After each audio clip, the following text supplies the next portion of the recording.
Hello guys, मेरा नाम है Jawan Sayed. And I'm Asma Sayed, welcome to also for Portugal Immigration Consultancy. जी। अगर आप हमारे चैनल पे नए आए हैं तो एक छोटा सा इंट्रोडक्शन हम अपना कर देते हैं। हम एक इमिग्रेशन कंसल्टेंसी एक लॉ फर्म चलाते हैं पोर्चुगल लिस्बन में, और पोर्चुगल की डी टाइप वीज़ास की सर्विस प्रोवाइड करते हैं और गोल्डन वीज़ा की सर्विस प्रोवाइड करते हैं। स्पेशली D2, D7, D8 की वीज़ा सर्विस प्रोवाइड करते हैं। Also, if you're new to our channel, don't forget to like, share and subscribe to our channel. और इस वीडियो को उन तक पहुंचाइए जो पोर्चुगल की इमिग्रेशन हासिल करना चाहते हैं, जो सीरियसली पोर्चुगल आना चाहते हैं, तो उनको शेयर करने से थोड़ी सी हेल्प हो जाएंगी। आज का सब्जेक्ट है जो कि बहुत ज़्यादा इंपॉर्टेंट है और काफ़ी सारे लोगों की डिलेज यही रीज़न से होती है। ये एक रीज़न से होती है जो कि है बैंक अकाउंट, पोर्चुगल का कॉर्पोरेट बैंक अकाउंट या फिर पर्सनल बैंक अकाउंट, क्योंकि सारी चीज़ें रिमोटली होती है। आपका निफ, आपका निस, आपके कंपनी फॉर्मेशन, आपके हर चीज़, मतलब हाउस कॉन्ट्रैक्ट से लेके आपका बैंक अकाउंट से लेके हर चीज़ रिमोटली होती है, क्योंकि आपको आउट ऑफ पोर्चुगल अप्लाई करना है। तो वो एक जो है लेंथी प्रोसेस हो जाता है। अब जो टाइम पीरियड चल रहा है 9 से 12 महीने हो गया है। पहले तो और ज़्यादा टाइम लगता था, थोड़ा अब जल्दी खुल रहा है बैंक अकाउंट। जल्दी का मतलब भी महीने में लग रहे हैं, 6 महीने, 7 महीने, 8 महीने, केस के ऊपर डिपेंड करता है। हर केस अलग अलग होता है। तो अगर जल्दी खुलाना है तो उसके बारे में एक्चुअली हम आज डिस्कस करने आए हैं। अगर आपको क्विकली मतलब बहुत ही क्विकली 10 से 15 दिन के अंदर अगर आपका बैंक अकाउंट खुलाना है तो उसकी सोल्यूशन लेके आए हैं। तो आज की वीडियो में बैंक अकाउंट कैसे जल्दी खोलना है इस बारे में डिस्कस करते हैं। So without any further ado, let's start the video. तो सबसे अहम जो है जो रुकावट होती है, चाहे कोई भी वीज़ा हो, D2 हो, D7 हो या D8 वीज़ा हो, और उसमें अगर आपकी रुकावट है, D2 हो सकता है कुछ ही महीनों में, D7 हो सकता है बहुत ही क्विक, D8 भी बहुत ज़्यादा क्विक हो सकता है। लेकिन जो लेंथी प्रोसेस हो जाता है वो दो चीज़ों की तरफ से होता है। एक है आपका बैंक अकाउंट, चाहे वो कॉर्पोरेट हो या पर्सनल बैंक अकाउंट हो। दूसरा है आपकी VFS की अपॉइंटमेंट।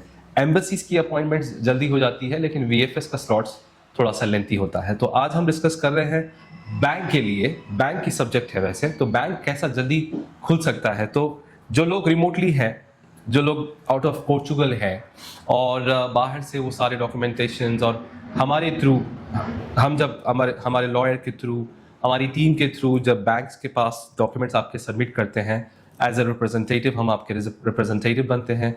तो उसमें बैंक्स के जो कंप्लायंस डिपार्टमेंट्स हैं, because they don't see you physically there in front of you, in front of their office, तो उसमें क्या होता है, थोड़ा सा डिले होता है।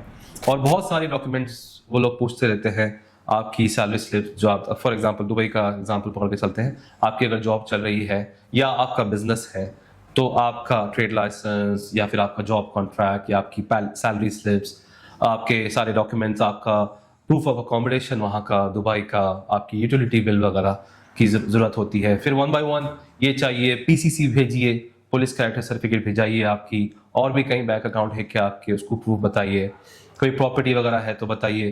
तो बहुत सारे मतलब वो कंप्लाइंस का है ही थोड़ा सा यहाँ पे इशू, बहुत ज़्यादा ही थरोली एक्चुअली वो जो केसेस हैं इनके उस पर बहुत ही ज़्यादा तवज्जो देते हैं वो लोग, और बहुत स्ट्रिक्टली उसको देखते हैं, पूरी फाइल को स्ट्रिक्टली देखते हैं। तो उसमें बहुत टाइम लगता है, बहुत ज़्यादा टाइम लगता है। तो सोल्यूशन एक्चुअली जो हम देने के लिए आए हैं वो ये है कि अगर आपके पास शेंगन वीज़ा है, आपके पास कोई भी यूरोपियन शेंगन वीज़ा आपके पास मौजूद है, चाहे वो स्पेन का हो, फ्रांस का हो या पोर्चुगल का हो या कोई भी शेंगन कंट्री का हो, अगर आपके पास वो है तो आप डायरेक्टली आप हमारे ऑफिस आइए और हम लोग बैंक का अपॉइंटमेंट लेते हैं। यूजुअली जो हम करते हैं जिसके पास शेंगन वीज़ा है, तो शेंगन वीज़ा होने का फ़ायदा ये है कि फिजिकली आप सामने जाते हैं, और कुछ बैंक्स हैं जो हमारे बैंक्स हैं जहाँ पे हम लोग डील करते हैं, वो लोग बोलते हैं कि आप अगर डायरेक्टली बंदा लेके आए हमारे पास, हम 10 दिन के अंदर अंदर, मैक्सिमम पीरियड 10 दिन के अंदर अंदर उनका बैंक अकाउंट खोल देंगे, चाहे वो पर्सनल बैंक अकाउंट हो या कॉर्पोरेट बैंक अकाउंट हो।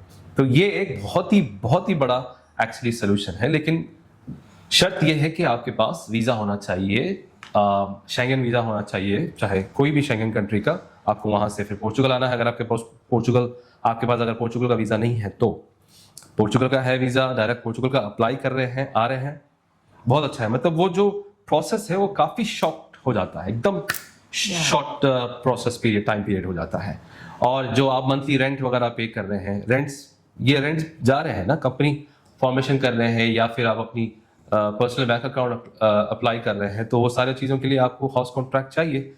तो ये जो है बहुत ही बड़ी सेविंग हो जाती है और बहुत ही क्विक हो जाता है। उसके बाद अगर एम्बेसी वाले हैं, जैसे कि पाकिस्तान से हम लोग डायरेक्टली एम्बेसी वालों से लेते हैं अपॉइंटमेंट्स, सऊदी अरेबिया से हम लोग डायरेक्ट एम्बेसी से लेते हैं, दुबई में VFS के थ्रू जाना पड़ता है, तो वो काफ़ी टाइम आपका बच जाता है। तो ये एक आपको एक शॉर्टकट, एक्चुअली बहुत ही बड़ा शॉर्टकट है, तो वो बताने के लिए आज हम आए थे। जी बिल्कुल, अगर आप आ सकते हैं तो बहुत अच्छा है, लेकिन अगर कोई ऐसे है जिनका शेंगन वीज़ा अगर नहीं लग रहा है, वो अगर यहाँ नहीं आ पा रहे हैं, तो उनको जैसे नॉर्मली बहुत सारे ऐसे क्लाइंट्स हैं जो नहीं आ सकते हैं, शेंगन वीज़ा लगने में प्रॉब्लम है, तो उनको तो फिर वेट करना ही है जब तक ये कंप्लाइंस डिपार्टमेंट बैंक के सारे डॉक्यूमेंट्स चेक करेंगे। उसके लिए 1 साल का टाइम तो मैक्सिमम लग ही जाता है। तो उसके लिए आपको बस एक आपका जो रेंट है वो आपको एवरी मंथ पे करना होता है। लेकिन एक जब आप एक वीज़ा के लिए अप्लाई करते हैं, कोई छोटी मोटी चीज़ नहीं है, आप एक स्ट्रॉन्गेस्ट कंट्री के पासपोर्ट के लिए एक दौड़ में लग रहे हैं आप, तो उसके लिए आपको थोड़ा सा तो ये चीज़ें आपको बैक ऑफ द माइंड रखना ज़रूरी है कि ये सारी चीज़ें पार्ट ऑफ द प्रोसेस है, तो उसके लिए आपको करना ही पड़ेगा। जी, इस सब का हिसाब आपको दिमाग में रखना जरूरी है कि ये 1 साल का रेंट आपको दिमाग में रखना जरूरी है। Exactly. चाहे आपका 6 महीने के अंदर भी प्रोसेस हो गया, तो वो आगे पीछे होते होते यहाँ आते आते अमेंडमेंट करते करते, क्योंकि फिर अब आप आएंगे यहाँ पे आके आप अपना घर लेंगे ना, तो वो अपना जब घर लेंगे तो फिर आपके ट्रेड लाइसेंस के ऊपर अमेंडमेंट होगी। अमेंडमेंट होए जब तक आपको, क्योंकि फिर वो डॉक्यूमेंट्स वगैरह जब लैंडलॉर्ड रिसीव करेगा, जो प्रीवियस लैंडलॉर्ड है, तो वो तो चार्ज करेगा ही ना, टेम्परेरी जब तक भी चल रहा है। तो एक दिमाग में रखिए, और हम बार बार कहते हैं, हर वीडियो में एक्चुअली हम लोग कहते हैं कि पैसे हैं तो आप लोग कहीं पे भी दूसरी कंट्री पे माइग्रेट होने की सोचें। अगर आपके पास पैसे नहीं हैं, आप बिल्कुल भी जो है ये सोच रहे हैं कि कुछ पैसे हैं और चलो जाते हैं और ट्राई करते हैं, वहाँ जाने के बाद देखते हैं क्या होगा, हाँ वो जो बिजनेस है वो क्लिक होगा नहीं होगा, वो सोच से मत आइए। यहाँ पे आप वो सोच से आइए कि पैसे हैं आपके पास और यहाँ का PR लेना है आपको, और फ्यूचर में आपको यहाँ का पासपोर्ट लेना है। तो PR तो कुछ अफेक्ट हुआ नहीं, PR तो वही 5 साल वाला है। तो बहुत अच्छा है अगर आपने सोच लिया है आने के लिए, लेकिन आपके पास पैसे हैं और आप वेल्थी हैं, आपके पास अच्छी सेविंग है और आपके पास एक इनकम है जो चल रही है, तो ही आप पोर्चुगल का रुख करें। पोर्चुगल क्या, कनाडा, जहाँ पर भी आप सोच रहे हैं, वैसे काफ़ी कनाडा के लोग यहाँ शिफ्ट हो रहे हैं, US और UK के लोग वैसे यहाँ शिफ्ट हो रहे हैं, दूसरे यूरोपियन यूनियन से जो यूरोप में रहते हैं 10-10 साल 15-15 साल रहने वाले लोग यहाँ शिफ्ट हो रहे हैं। तो शिफ्ट होने का रीज़न ये है कि क्योंकि सस्ता है और सेफ है और पीसफुल है, और यहाँ पे जो है वो रेसिज्म नहीं है। तो बहुत ज़्यादा चीज़ें हैं जो लोग यही सोच के, यही देख के पोर्चुगल आ रहे हैं। तो इंशाल्लाह ताला कदम उठाइए, और उम्मीद करते हैं कि आपको हमारी बातें समझ में आ रही हैं और पसंद आ रही हैं। तो इसे लाइक करें, शेयर करें, सब्सक्राइब करें, और अगर सर्विस चाहिए आपको हमारी तरफ से तो आप हमें कांटेक्ट कर सकते हैं। सर्विस नहीं, आप खुद अगर कुछ अपनी तरफ से करना चाह रहे हैं तो ये वीडियोस एज ए रेफरेंस आप यूज़ कर सकते हैं। तो बहुत सारे चीज़ें हम लोग खुली बातें करते हैं, काफ़ी ट्रांसपेरेंसी के साथ बातें करते हैं।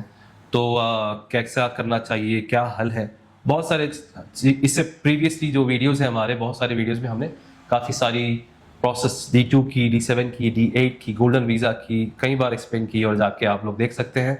और अगर आपको हमसे बात करना है तो एक कंसल्टेशन फीस है, चैट करना है तो ऑफिस स्टाफ से आप फ्री ऑफ चार्ज बात कर सकते हैं, बाय ईमेल बात कर सकते हैं। लेकिन आपको पर्सनली अगर हमसे कांटेक्ट करना है तो एक कंसल्टेशन फीस पे करना है, 1 टाइम फीस पे करना है। और जब तक आप कन्विंस ना हो, जब तक आप बिल्कुल वो कॉन्ट्रैक्ट साइन करें, जब तक आप हमारा अपॉइंटमेंट लेके बात कर सकते हैं।